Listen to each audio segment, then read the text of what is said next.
ஆண்டவராகிய இயேசு கிறிஸ்து நம்மேல் வைத்த அன்பின் நிமித்தமாக கல்வாரியின் சிலுவையின் பாடுகளை ஏற்றுக்கொண்டார்.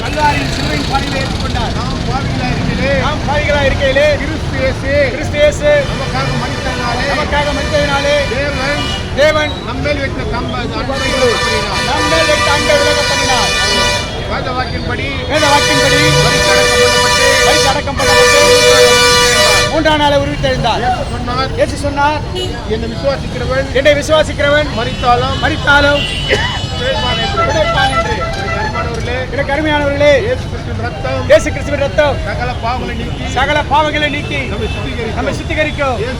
இயேசு சொன்னார், நானே வழி, நானே சத்தியம், நானே ஜீவன் என்று சொன்னார்.